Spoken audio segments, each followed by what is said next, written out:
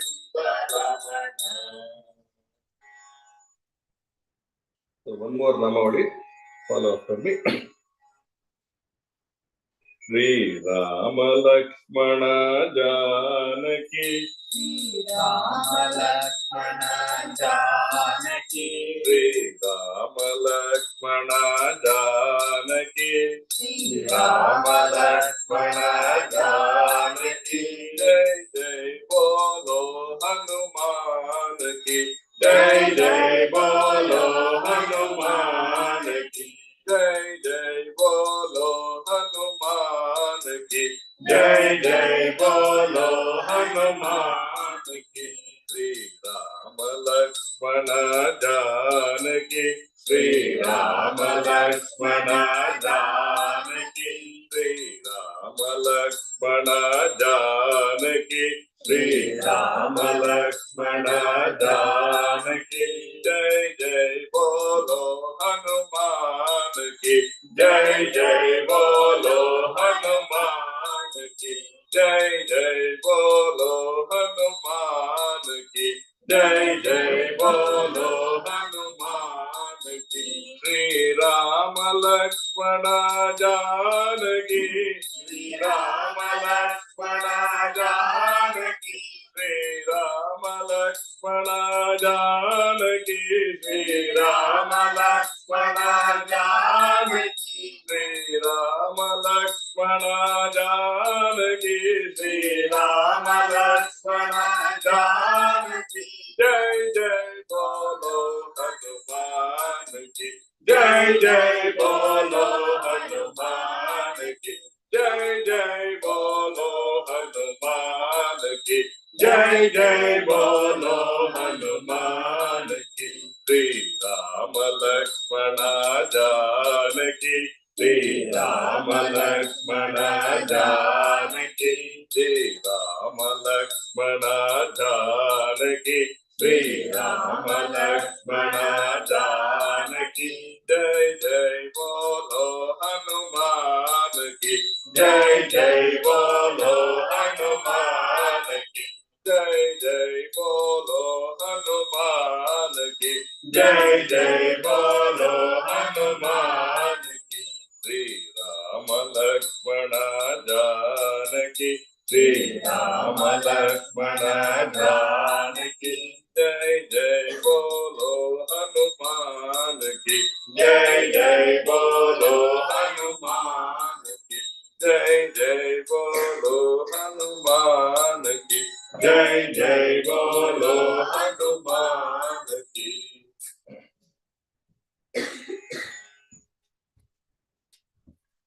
One more Namavali. Jai Jai Rama Krishna Hare Jai Jai Rama Krishna Hare Jai Jai Rama Krishna Hare जय जय राम कृष्ण हरे, जय जय राम कृष्ण हरे, जय जय राम कृष्ण हरे, जय जय राम कृष्ण हरे, जय जय राम कृष्ण हरे। दशरथ नंदन राम नमो, दशरथ नंदन राम नमो, वसुदेव नंदन कृष्ण नमो, वसुदेव नंदन कृष्ण नमो, दशरथ नंदन राम नमो, दशरथ नंदन राम नमो, वसुदेव नंदन कृष्ण नमो, वसुदेव नंदन कृष्ण नमो, जय जय राम कृष्ण हरे, जय जय राम कृष्ण हरे, जय जय राम कृष्ण हरे, जय जय राम कृष्ण हरे। कौसल्यतनया राम नमो, कौसल्यतनया राम नमो, देवकी नंदन कृष्ण नमो, देवकी नंदन कृष्ण नमो, कौसल्यतनया राम नमो, कौसल्यतनया राम नमो, देवकी नंदन कृष्ण नमो, देवकी नंदन कृष्ण नमो, जय जय राम कृष्ण हरे, जय जय राम कृष्ण हरे, जय जय राम कृष्ण हरे, जय जय राम कृष्ण हरे। सीतारमण श्री राम नमो, सीतारमण श्री राम नमो, राधारमण श्री कृष्ण नमो, राधारमण श्री कृष्ण नमो, सीतारमण श्री राम नमो, सीतारमण श्री राम नमो, राधारमण श्री कृष्ण नमो, राधारमण श्री कृष्ण नमो, जय जय राम कृष्ण हरे, जय जय राम कृष्ण हरे, जय जय राम कृष्ण हरे, जय जय राम कृष्ण हरे।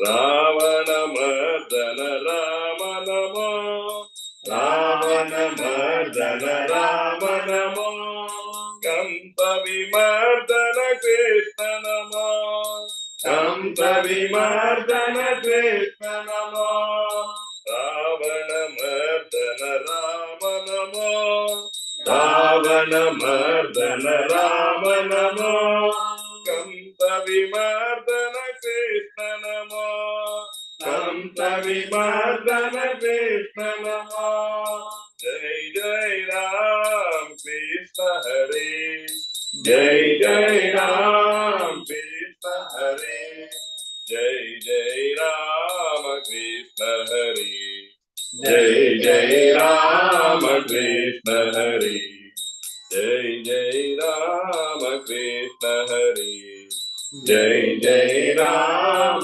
कृष्ण हरे, जय जय राम कृष्ण हरे, जय जय राम कृष्ण हरे। We will, in the last, we'll sing Svakatamritam. So everyone together. Svakatamritam Saptajivanam Kavidiritam Kalmashabaham Sravanamangalam Srimadatatam Krishna Bhuvi Granantaye Bhurida Jana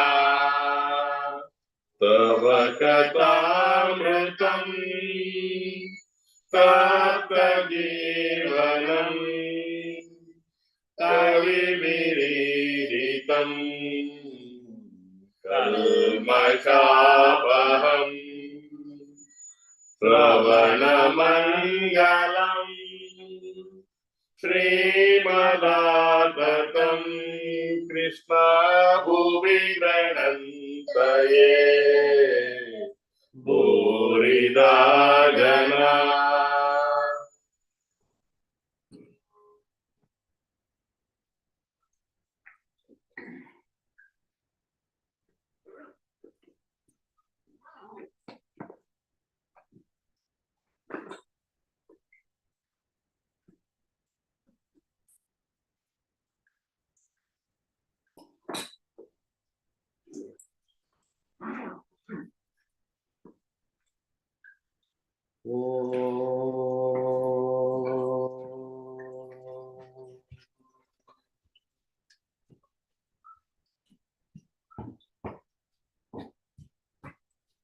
Taking refuge in the holy feet of Sri Sarada Devi, Universal Mother, and Sri Ramakrishna, the teacher of the world, my humble salutations to them forever and ever.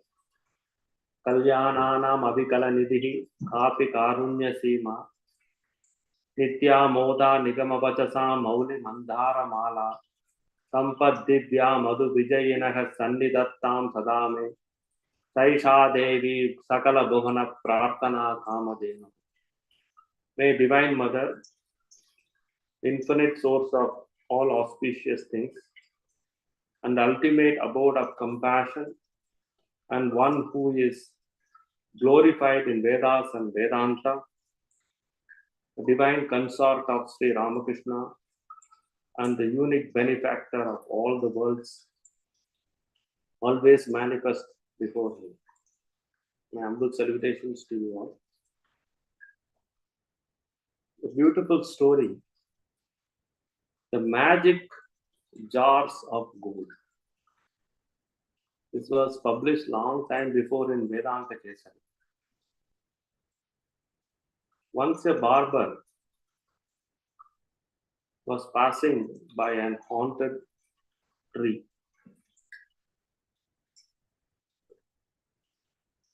Suddenly he heard a mysterious voice calling from above. Hey barber, will you not accept 7 jars of gold? The barber looked around, felt a little creepy through fear, as he could not see anyone around. But voice repeated continuously, will you not accept 7 jars of gold? Slowly, passion of possession or passion of possessing that gold started to increase in his mind, especially the hoard of wealth. Just his mind started to conjure to get that gold. Then he said to himself, the God is so merciful for these blessings, so why not I accept that 7 jars of gold? As soon as he thought in his mind, the voice replied back, thank you for your acceptance. So well, go home, and I have already carried the gold thither. So after hearing this, so it is door delivery. He need not to make any physical effort to get the gold and carry it to his home. It was door delivery. So after hearing this, barber swiftly ran towards his room, house, and he was delighted to see that 7 jars of gold placed in his room, in his house, at his house. Then he opened the 7 jars and he found 6 jars filled with gold coins. The 7th jar was half filled, not completely filled. So he had desire to fill the seventh jar. He thought, let me fill that seventh jar also with gold coins and stack these 7 jars for rest of his life. So he thought, let me first sell my gold and silver ornaments, whatever he had. So he sold all those gold. First, he sold his gold and silver ornaments and converted them to gold coins. And he filled the jar. The jar was not filled. Next, he sold his properties, his land, cow, whatever he had. And with that money, he bought gold coins. And again, he threw them into the 7th jar. So it was not filled again. Rather, the desire to fill that 7th jar kindled and it roused more. Then he decided, let me starve and let me make my family starve. And in fact, just live on very cheap things, less priced things, so that he can save some money out of that and convert it into a gold coin. Again, he converted those savings into gold coin and threw it in the 7th jar. 7th jar was not filled. Then he requested his king, because he was a royal barber. He used to do shaving and cutting for our king. He said, Majesty, please increase my salary. Then he said, okay, I will increase the salary. King agreed graciously. The salary hike what he received, with that hike he bought this gold coins, and again he threw it in the jar. The jar was not filled. The greedy jar was not filled at all. Then he thought, let me live in a more poor conditions, further poor. And then he converted the entire salary, what he received, into gold coins, and again threw it in the jar. The jar again was not filled. And now he is literally living on the street, nothing to eat.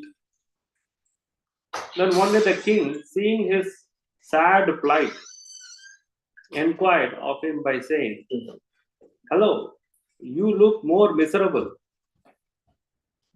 and careworn. So when you used to get half the pay of the salary, you looked much better. But now you are getting more salary than what you used to get. But now you look even more miserable, unhealthy. And what is the matter with you? And you look even more wretched. Then quietly the king asked, have you accepted that 7 jars from this ghost? And this barber was simply taken aback. Then he did not understand how the king knew this fact. So with inquiringly he asked the king, Majesty, please tell me, how do you know this? My lord, please tell me, how do you know this? Then the king answered, whoever accepts this riches of this yaksha, that is ghost, is sure to reduce to this, to such an abject plight or wretchedness. So I can see that invariable signs in you. So then king advised, go home and throw away all this money at once. Otherwise, you are doomed to further misery and wretchedness.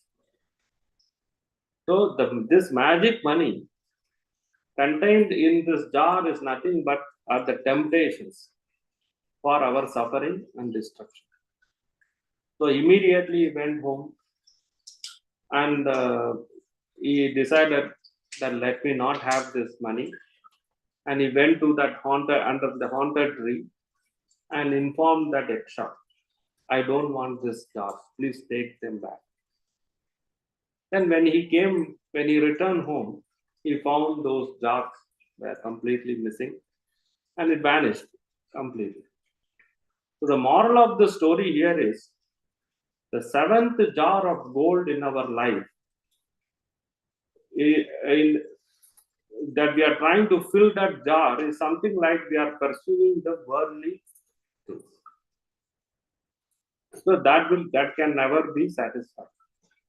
So when we try to fill our worldly desires with worldly things, that jar is not going to be filled at all. So it is going to be a waste in investment. So this story was published in Vedanta Kesari many years back in 1950 something. So recently we celebrated two direct disciples' birthday. Today is also direct disciples' birthday. That is Suryanandaji's birthday. So last 2 weeks we couldn't have our last week because of the weather tribulation. So within that period, we celebrated two direct disciples' birthdays. That is, first is Swami Shivananda. We dearly and reverentially call him as Mahapurusha Maharaj. Is Sri Ramakrishna asked this question to him when he first met Shivananda. His name was Tarak. Taraknath Ghosha. Ramakrishna asked, what kind of, how do you believe God? With form or without form? This is the very usual question he asks to most of his disciples. And in fact, that is the first question he asked to his disciples. And this question is repeatedly asked by him in different ways also. So with Mahapurusha Maharaj, he directly asked, how do you believe God? With form or without form? Then Mahapurusha Maharaj said, I believe God without form. That is Nirvishesha, Nirvikara, Tattva. That is usually described for Brahman. Then immediately Sri Ramakrishna said to him, you cannot help admitting the mother, who is the divine energy or Shakti of the Brahman. And I'm not going to go more about, because our subject is Gospel of Sri Ramakrishna. I'll just say a little bit about them and then we will go to our text. Then he informed Tarak Shivananda that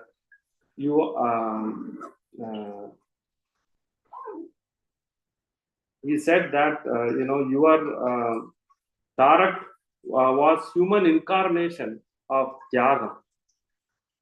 That is Shivananda.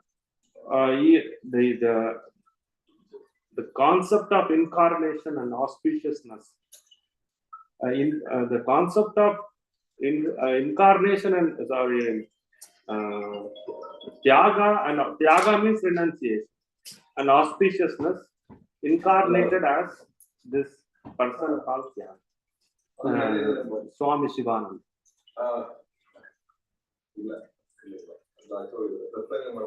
One day, our entire group of direct disciples, after Sri Ramakrishna's, when Ramakrishna was alive in the Kashipur, they all went to Bodh Gaya. Swami Vivekananda, that time he was known as Narayan. So Narayan, Tarak, and few other disciples, Tarak is Swami Shivananda. They all went to Bodh Gaya, and there Swamiji, Narayan saw Buddha entering Shivananda, embracing him. He could see the vision. And that is one incident Then Swami Shivananda, in his early days, he used to always meditate on this Nirvikara Nirvishesha Tattva, that is without form.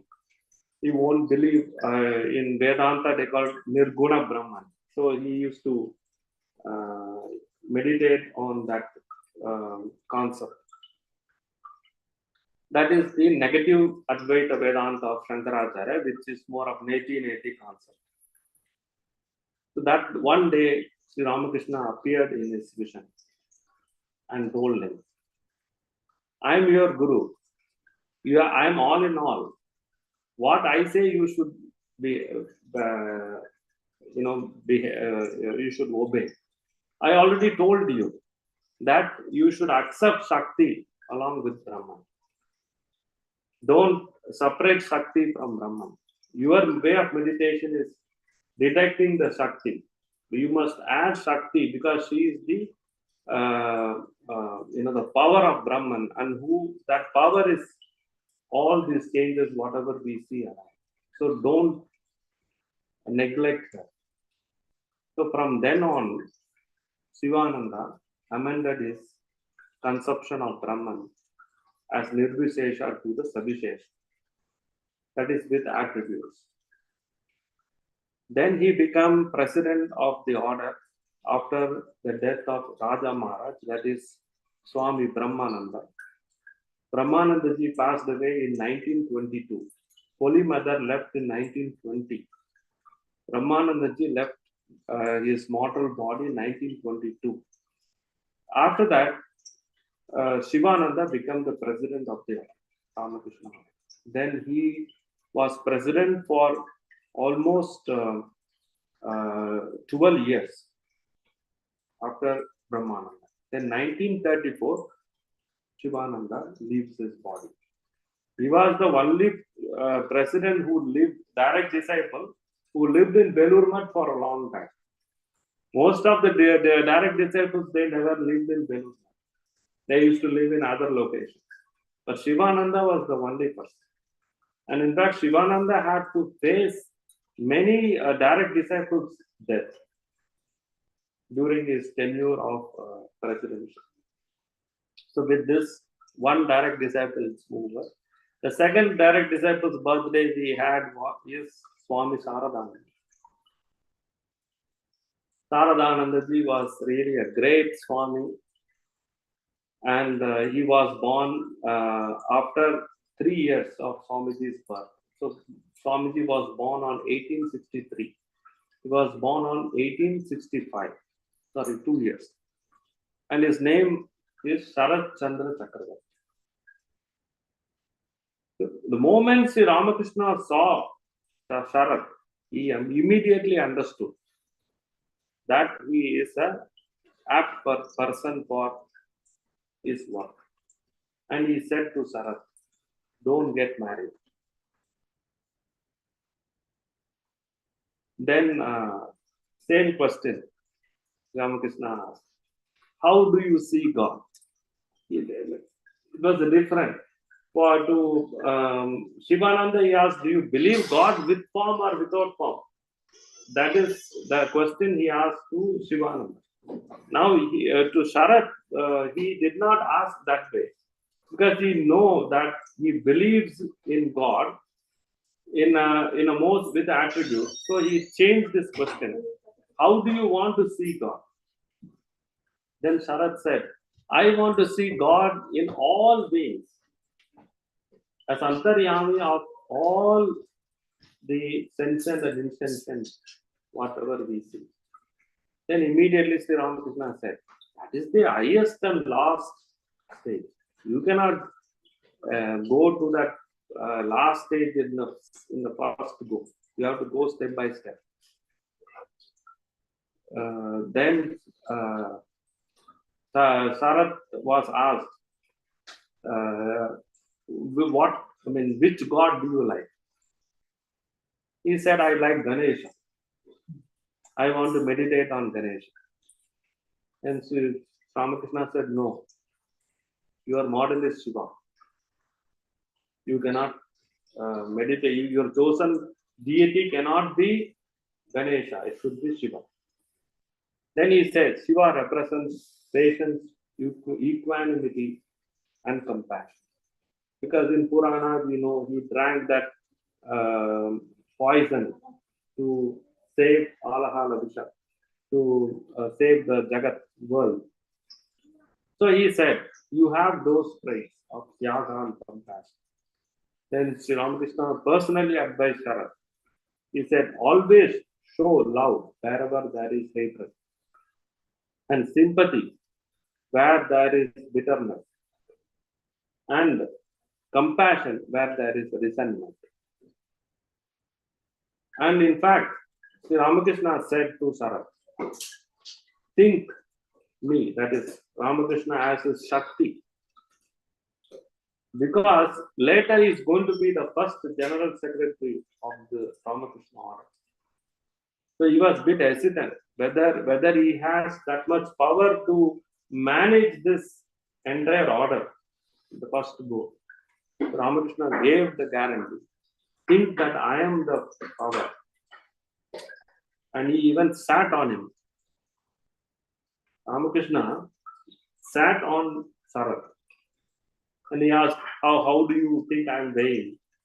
It is symbolically to show that, the entire order is going to come on his lap. Because he was the first general secretary of the order and he has to face so many problems. Admissions of the novices, how to train the monks. And he was like a CEO of the order. All other, during the presidentship of Brahmananda, they were all like spiritual teachers.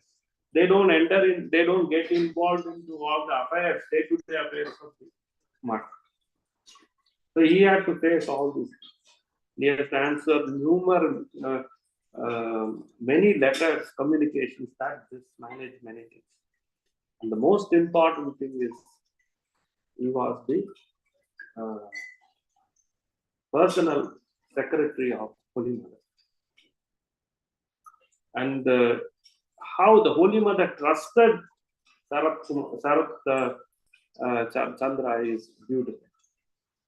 Holy Mother says, Sharat, if you are not in Kolkata, I am not going to come. Because you are like my Vasati. And if Sarat wants to leave Kolkata to elsewhere, Holy Mother will say, please wait. Let me leave from Kolkata first. Then you leave from here. Because she's saying that I cannot imagine myself being in Kolkata without you. And at last days of Holy Mother, she says, she guarantees to her disciples, when I am gone, Sharat is there. She replaced her, she gave her position to Sharat. And she gave that solace to the devotees. When I am gone, Sarat will look after me. Wonderful life. Sarat Maharaj's life is really uncomparable. Compassion. He was the only Swami who used to give to devotees. He never used to take from them. He used to give moral support, spiritual support, financial support, whatever it is, he used to give. It's what Holy Mother's ideals was strictly practiced by Sarat Maharaj. Sometimes Holy Mother used to hesitate to give initiation to some people. Then she will say, you go and meet Sharat. If he approves, I will give. So that much faith Holy Mother had on this Swami Saradananda. Of course, he visited America. And then he was in UK in England after Swamiji. And he was the head of Vedanta Society in New York. Then he returned to India and became the General Secretary. So the two direct disciples, I just touched them in brief. If we could talk about them, we can talk for many classes. Let us recapitulate the previous class. So, previous class we understood that religion means cultivation of knowledge and devotion. And we discussed about 3 visits of Swamiji with Sri Ramakrishna. And Ramakrishna says God himself has created various ways to cater the needs of the various spiritual aspirants based on their abilities and character. The first message of Sri Ramakrishna, as many paths, so many faiths, was proclaimed. So now let us continue our text. We are in page 81. From the middle, I read. Sri Ramakrishna M humbly asks, Sir, yes, sir. How, sir, may we fix our minds on God? Very important question. Please observe this question. He is not asking why we need God. That is another big question. Why do we need God? What is the use of knowing God? He is going to. So if you ask this question, where is God? Can we go and speak to him? Do we really need God in our life? What is the use of knowing the God? If we keep doing this kind of inquiry, that is a different concept. But ultimately, when we do inquiry, we will surely answer that we need God. Somehow our acharyas will make us to say that yes, we need God. But here the question is how to fix our mind on God. That is the question asked by our M. M has accepted God. He says he wants God. He is not asking the question like Swamiji, can I see God? Can you show me? No, he has already accepted God. Now he wants to know how to fix the mind on God. Kind of upaya. He's asking upaya, means to fix the mind on God. Like our Arjuna asking Bhagavan in 5th chapter, the famous sloka. Tanchalam hi mana Krishna Pramati Balavadridam Tasyaham Nigraham Tanme Manye Vayoriva Sudushkara. So the meaning here is the mind is restless and turbulent and very strong and obstinate. Oh Bhagavan, Krishna, it appears to me it is very, very difficult to control the mind. So this is the question asked by our Arjuna. So Bhagavan replies immediately. Bhagavan uvacha Ashamshayam Mahabahu Mano Durnigraham Chalam Abhyasena tu Kaunteya Vairagyena cha Grihyate. Very important statement. Ashamshayam Mahabahu, no doubt. Bhagavan also says that, no doubt. But he puts the word Mahabahu. Mahabahu means who has a mighty shoulder. He is indirectly telling to Arjuna, you are already strong. You have to just cheer up to practice this. You are already strong. That is why he is praising him with the word Mahabahu. Mahabahu means who has a mighty shoulders. Our shoulders is the main thing for us to stand to do any work. With shoulder lock, you cannot stand. You cannot sit.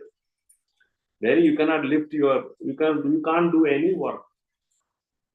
So Bhagavan says, yes, Ashamshayam Mahabahu. No doubt, your statement is absolutely true. And he says, by practice and dispassion, one can control the mind. Abhyasena tu kaunteya vairagyena cha kriyate. So the means to same things Ramakrishna is also going to say. So the means to fix the mind on God is now described by Sri Ramakrishna. I am going to read that. Before that, now what is the prescription given by Sri Ramakrishna? So how to control our mind? Now Ramakrishna is not going to give us any hard and fast rules. He is not going to ask us to go to an astrologer and find the graha, the planets positions. He is not going to ask us to do big yajnas and not going to do any ask us to do any pariharas, that you have to spend this much money, you have to build one big temple, you have to give this much money to these priests. No such things. Before priestcraft was very prominent. That is why Buddha was born. Buddha was born to eliminate the priestcraft which prevailed in India. Jesus was born because of that. Ramakrishna is not going to give us any such recommendation. You do big yajnas for 4 days, 5 days, Ashwamedha yaga, Vayu yaga, that yaga, this yaga, to do your accumulate for your auspicious living. He is not going to say all these things. Because he always believed that we should have strong brain. And also, he did not believe in any nonsensical ideas or superstitions. He is not going to, he has never prescribed that in the gospel. And he says that we must go beyond our creed and our identity of religion. Otherwise, we will be binded by that. But what he's saying is use your creed, that we have to use our creed and all these particular swadharmas to help others. By helping others, we help ourselves. That Ramakrishna is going to say in the coming center, is counsel. Now I'll read the text. Master says, very simple. So how to fix a mind on God? Very simple. Repeat God's name and sing His glories. And keep holy company. Very important. And now and then visit God's devotees and holy men. So whether you come to Vedanta Society or whether you go to elsewhere, develop the holy company. So who is holy company? Not the person just who is wearing this kind of robes. Anyone who helps that person to think about God, that particular company is holy. And the mind cannot dwell on God if it is immersed day and night in worldliness. So in worldly duties and responsibilities, it is most necessary to go into solitude now and then and think of God. Then to fix the mind on God is very difficult. So in the beginning, unless one practices meditation in solitude, when a tree is young, it should be fenced all around. Otherwise, it may be destroyed by cattle. Very famous preachings of Sri Ram. Very simple. All we have to do is one day in 365 days, we can spend quietly. I don't have anybody. I want only God. That earningness should be there. That is why we have a big retreat center. There are many meditation benches. Half a day, you can take your lunch back, go and sit, utilize our meditation, our place, and say, I don't want anybody. All my pita, mata, my bandhu, my comrade, my father, mother is all you. I only need you. I don't want anybody in my life. If we have that vairagya, then all auspiciousness will come. Whatever we think is going to happen, that communication we should have. God is already waiting. It is only we delay. So he says to meditate, you should withdraw. You should withdraw within yourself or retire to a secluded corner or to the forest. The retreat center is there. Whichever Vedanta center you go, there is a retreat center. Forest is there. So in 365 days, half a day, you just spend. Quietly you go. No need to give any advertisement. Just inform us. That's how we are going there. And it is already available. Then, and what he says, and you should always discriminate between real and unreal.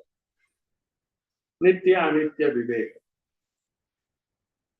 What is that? God alone is real. The eternal substance. All else is unreal.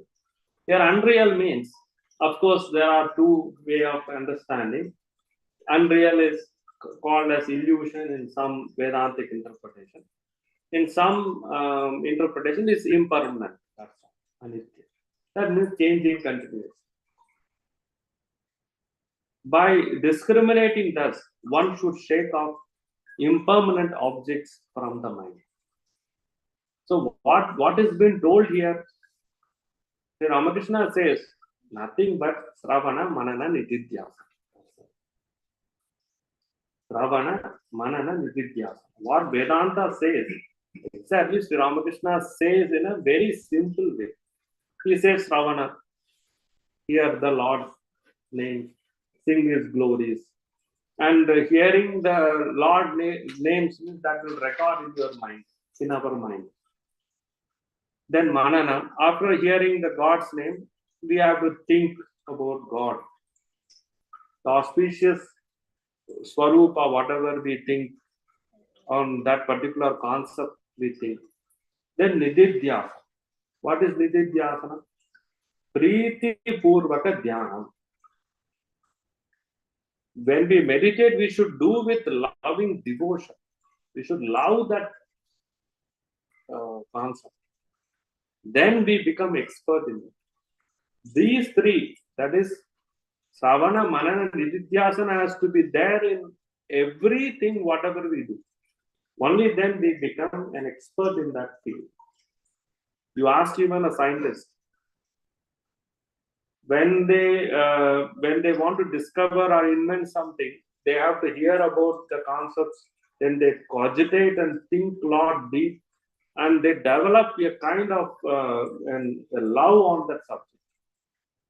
And spontaneously they are able to express their expertise or skill or dexterity in that particular field of work. And how to build that love by thinking about the glories, the positive concepts. That is, we call it as auspicious opulence of God. So Swabhavika, Anavadika Adisaya, Jnana, Bala, Aishwarya, Virya, Shakti Teja, Saushirya, Varsalya, Mardava, Ardava, then Sauhartha, Samya, Karunya, Kambirya, Shaurya, Stairya, Dhairya, Satya, Parakrama, all kinds of auspicious qualities we think as an attribute. Then, why? Because God is special to us. We should make God as a special, prioritize God as a main person and make other things as a secondary thing. So that is what we mean by God alone is real, and the eternal substance, and all else is an unreal. So in Vedanta there are different adhikaris. Adhikaris means eligible aspirants. Aspirants are divided based on their level of where they stay, eligibility. So Madhvacharya, in his Brahma Sutra Bhashya, Atato Brahma Jijnasa, the first sutra, aphorisms, he describes this Adhikari Veda, the difference in the eligibility, aspirants' eligibility, based on their skill set or where they stand. So this is based, he takes it from Bhagavata Tantra. So first he says the aspirants are classified first as a lowest class, Manda Adhikari. You can say Adama Adhikari. The person who is devoted to God by mastering scriptures. The second is Madhyam Adhikari. He is devoted to God by focusing on his self-tranquility. Then the highest, who is the Uttam Adhikari? Who is the highest Adhikari? The one who understands.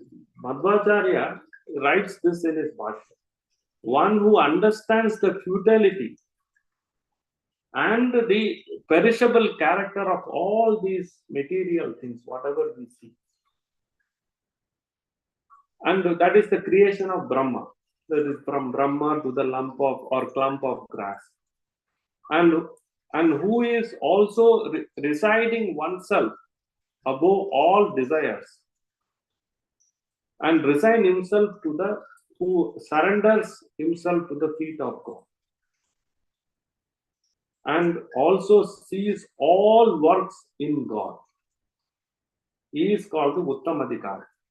So Acharya writes beautifully in, let me read that verse from his Bhashya, that is, A Brahma Stamba Pariyantam Asaram cha api anityakam Vijnaya Jata Vairagyaha Vishnu Pada Eka Samsrayaha. So here Vishnu means, again, don't go into one particular sect of Vaishnavism. Vishnu means all pervading.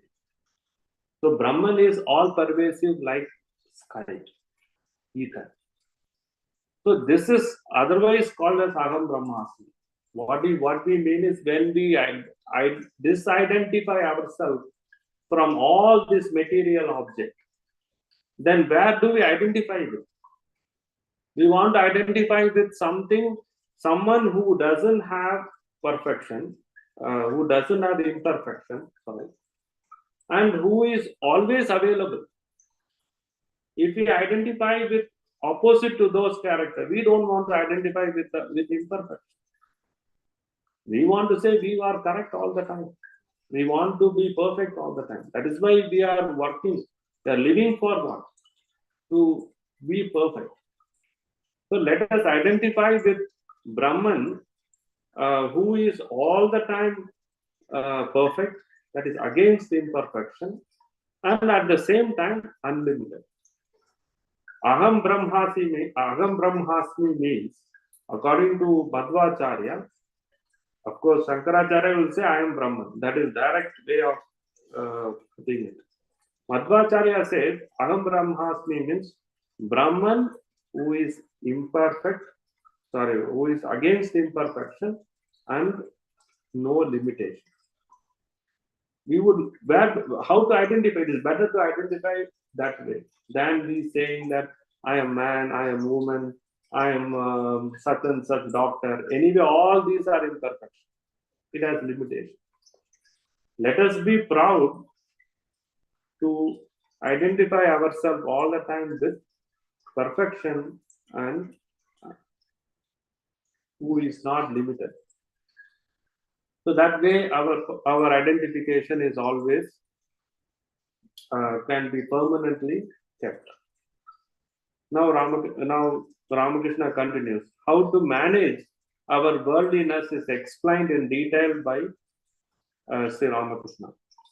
Now, means to manage our worldly duties along with remembrance on God.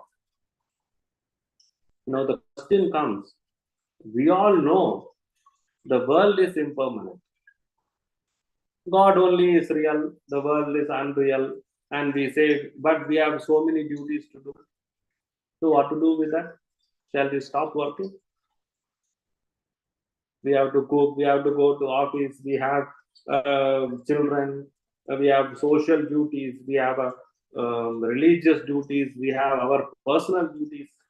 So what to do with that? Shall we stop all this? We have to do that, right? We have no escape because our body is always with us. If we go to our room, we can remove our clothing. But can we remove our body and hang it in a closet? I don't want this. We cannot do that. It is always with us. Though we know that we are not bodies, it is always with us. So how to live then in this world? The question is asked by M. M humbly asked, yes, Thakur, you told the means to fix the mind on God. Now you also said that the world is unreal, imperfect, impermanent. But we are surrounded by this impermanency. Then how to manage that? How to manage and live with this? Then M humbly asked that question. How ought we to live in this world? Then Sri Ramakrishna says, very simple. Do all your duties. He is not saying don't do the duties. Do all your duties, but keep your mind on God. Live with all, that is with wife, children, father, mother, and serve them. Treat them as if they were very dear to you, but know in your heart of hearts that they do not belong to you. This is where we fail. This is where we all fail. We all fail in that. Ramakrishna just hammering where we are going, we are failing in that. It is very difficult. It's not that easy. That is why he says, Abhyasena kaunteya vairagyena instead kriyate. A maid servant, he gives a beautiful example. A maid servant in the house of a rich man performs all the household duties. No duties are illusion. You have to do your duty. But her thoughts are fixed on her own home in her native village. She brings up her master's children as if they were her own. Ramakrishna's famous example. She even speaks of them as my Rama, my Hari. That is the children of the master. But in her mind, she knows very well that they do not belong to her at all. We see in our, to go to a rich man's house, they might have so many maids. And the maids will be taking care of the rich couple's kids. And they used to call, I have seen, my Hari, but they know that they are not their children. It belongs to the master. And he gives another beautiful example. The tortoise move about in the water. But can you guess where her thoughts are? There on the bank. There on the bank, where her eggs are lying. Do all your duties in the world, but keep your mind on God. Very important statement. This is where again we fail. Continuous memory. Only thing is, abhyasena kaunteya vairagyena. We have to practice. If you enter the world without first cultivating love for God, you will be entangled more and more. You will be overwhelmed with its danger, its grief, its sorrows. And the more you think of worldly things, the more you will be attached to them. Then the famous Ramakrishna used to say many times, first rub your hands with oil and then break open the jackfruit. Otherwise, they will be smeared with its sticky milk. I don't know. Alan, have you tried opening, cutting the jackfruit. First, secure the oil of divine love, and then set your hands to the duties of the world. Then he said, but one must go into solitude to attain this divine love. Upanishad is going to say that. Mundaka Upanishad is going to say that. And to get butter from milk, you must let it set into curd in a secluded spot. And if it is too much disturbed, milk won't turn into curd. Next, you must put aside all other duties. Sit in a quiet spot and churn the curd. Only then you get butter. All these things, very commonsensical examples that should be very simple, because Vedanta is such a simple thing. It is not complicated at all. All we have to practice that in our life. Once we practice, and I'm sure that we will be sailing in the ocean. The expert captain can run the ship in spite of all this weather tribulation. The problem is we are lazy and we are a bit afraid. That's all. Afraid to practice. Let us confess that honestly. When I say it includes me also. So further, by meditating on God in solitude, the mind acquires knowledge, dispassion, and devotion. But the very same mind goes downward if it dwells in the world. In the world, there is only one thought, woman and gold. Please, again, please don't mistake me when I say woman, because there's a direct translation of that word, kama and kanchana. We can say it as lust and gold, or desire and gold. Because no offense for women, because they are all the embodiment of Holy Mother. Because that's direct translation. So our in those days they directly translated. So please, the mothers can forgive. The world is water and the mind milk. If you pour milk into water, they become one. You cannot find pure milk anymore. But turn the milk into curd or yogurt and churn it into butter. Sri Ramakrishna says beautifully. This is one of the questions, you see. Somebody asks, can you show me God? How will you answer? If somebody asks us, show me God, how will we answer?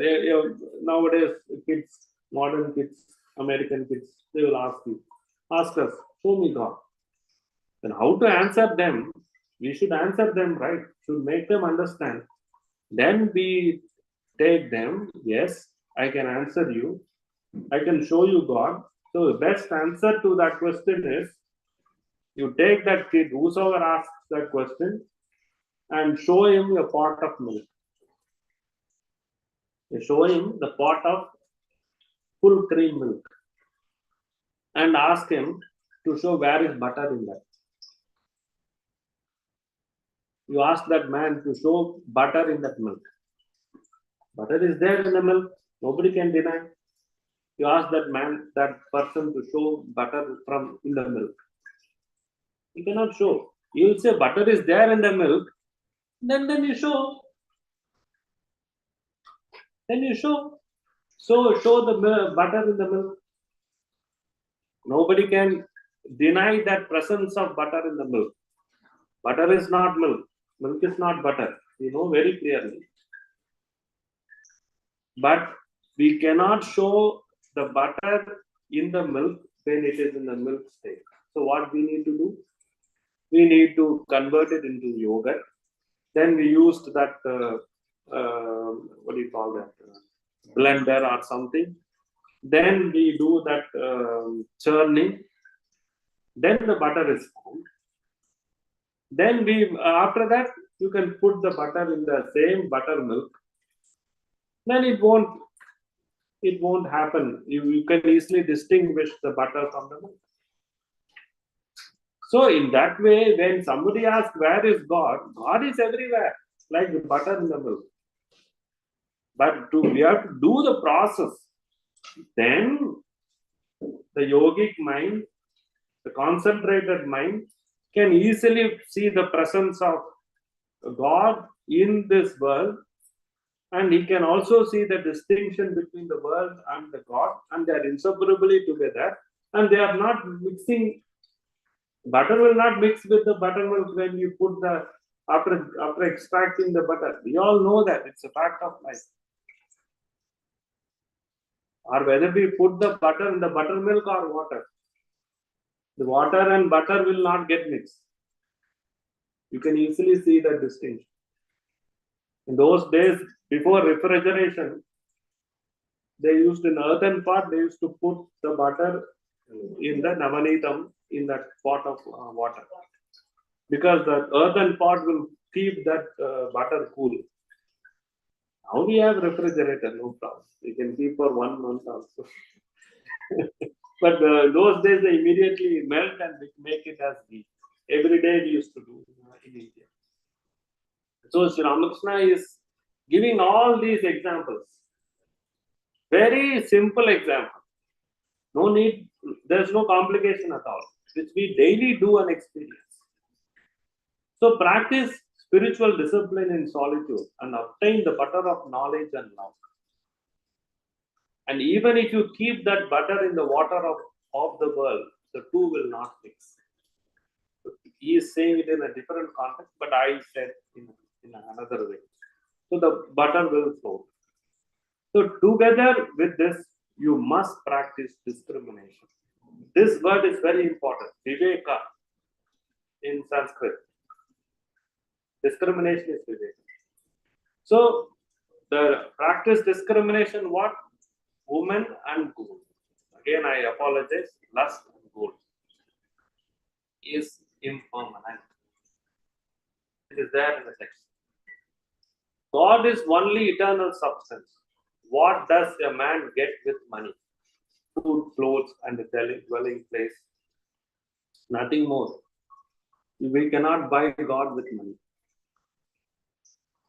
So you cannot realize God with its help. That is worldly, like this, our story.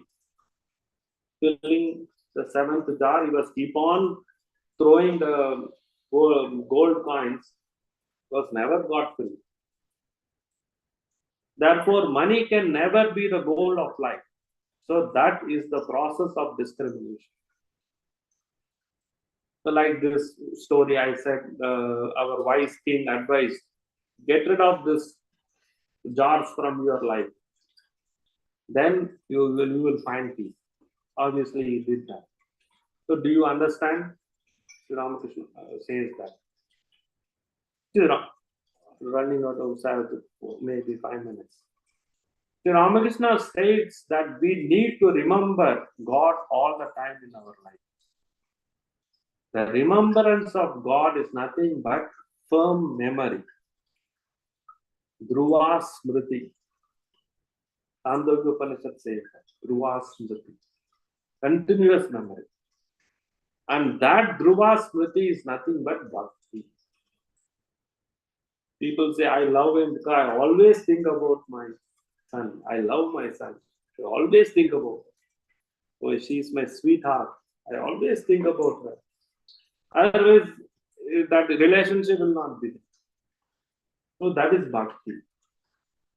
So it is synonymous with upasana. Upasana means continuous remembrance of that person whom we love. So Sri Ramakrishna says, love God. Don't have any human being in that place. And he says this is the direct knowledge. Mandukya Upanishad clearly says,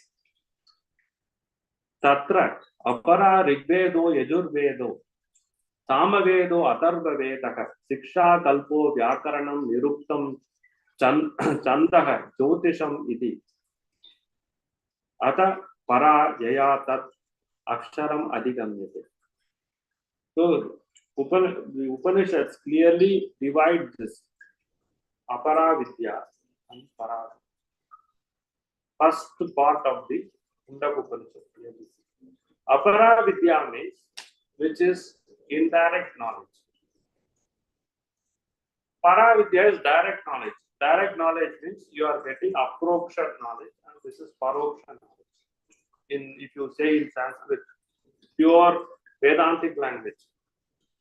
Aproksha knowledge means through direct yogic experience, that is continuous thought of God obtained through yoga. That is continuous memory. That is Priti Purvaka Dhyana. Continuous memory. That is Apara Vidya is that we do through our scriptures, obtained through our scriptures. That is Rig Veda, Yajur Veda, Sama Veda, 4 Vedas, and we have the limbs of the Vedas. We call Vedangas. That is instructions, code of rituals, grammar, and pronunciation, hymns, and astrology. Because all these Apara Vidya is our day-to-day life. Ramakrishna just now said that how to conduct ourselves, how to do or think about God while we are doing our work. That is through Apara Vidya. Para Vidya is directly continuous memory. But it should go, people who are not able to withdraw themselves from this world, they can directly go through this Para Vidya. People like us, we have to do our work. While working, how to get this memory, how to keep thinking of God in all our work.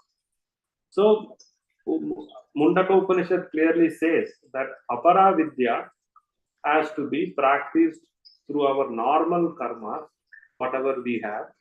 And while we are practicing this karma, that karma has to be used as an accessory to obtain the knowledge of Brahma. Whatever we do every day should be converted as the yajna or sacrifice to get this knowledge of Brahma. And when we do the karma without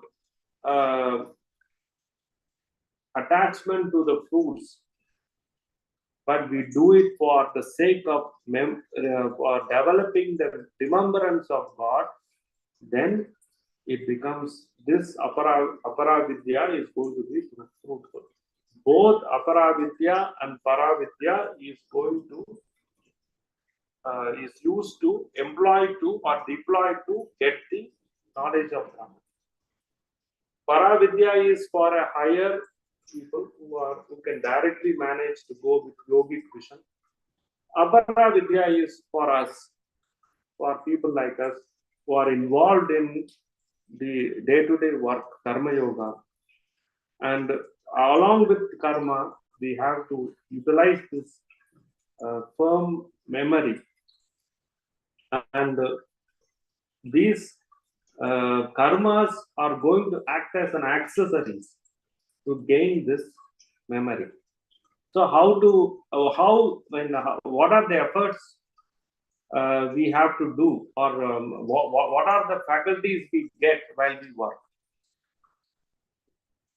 to gain this memory?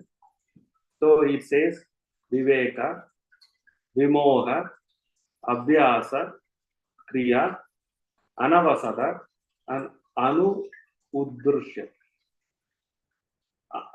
Anu Uddarsha. Viveka is discrimination. We have to do the work with discrimination. Vimoha means we have to do the work without any attachment. Then Abhyasa, we have to do it with perfection. For that, we need to practice many times. Then Kriya, we must do the work for the unselfish work.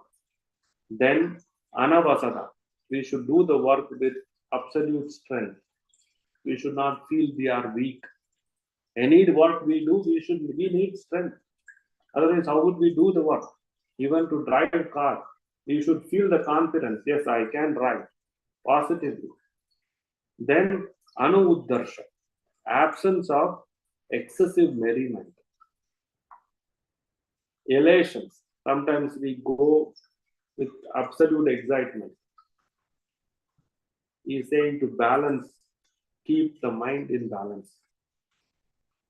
Always with concentration, keep the mind in poised balance. Very important. When we do this work with all these faculties, we get this remembrance of God all the time. So with this, I complete, and we will study further why we need this. Because only when we do this, we can make ourselves eligible for the grace. Because Upanishad is going to say that you are not going to get the grace of God just because of your effort.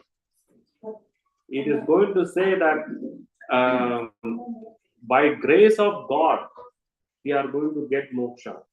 So to make ourselves qualified for this grace of God, we have to do the work. And with this, while doing work, we need to develop these 7 faculties. And while developing these 7 faculties along with our work, we achieve the Dhruva Smriti, that is continuous remembrance of God. So with this, I conclude. Mangalam Desikendraya, Eminam Chakravartine, Parashakti Swarupine, Jai Matre Mangalam. Sarve Jana Sukino Bhavantu, Samastasan Mangalani Bhavantu. Let all people be happy and let auspiciousness prevail within all of us. Om Tat Sat.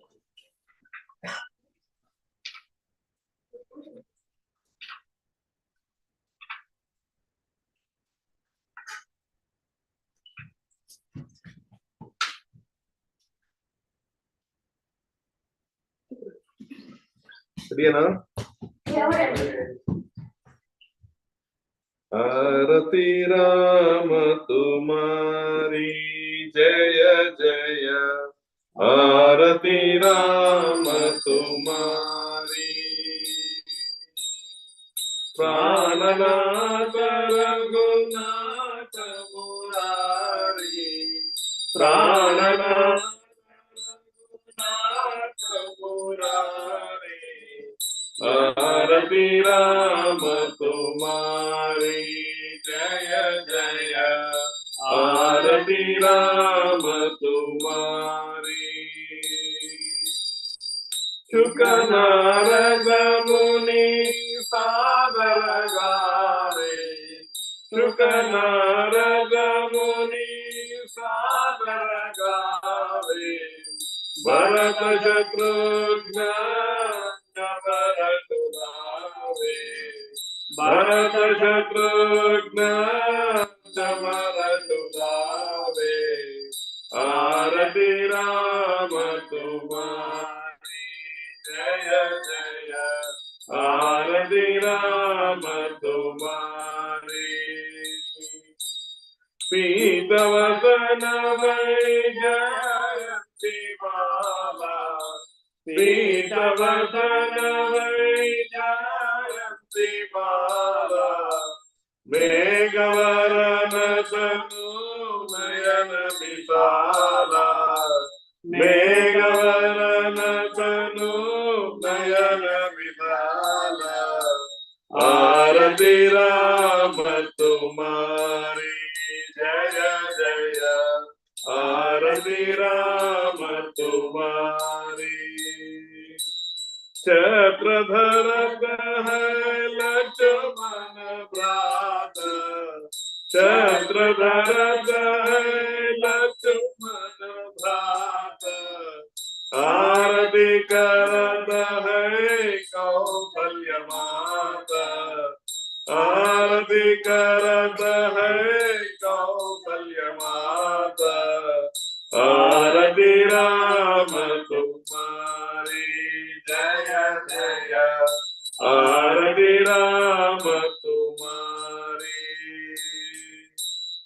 सम्मुख शरण रहे हनुबीरा सम्मुख शरण रहे हनुबीरा बार बार गुण गावे कबीरा बार बार गुण गावे कबीरा आरती राम तुम्हारी जय जय आरती राम तुम्हारी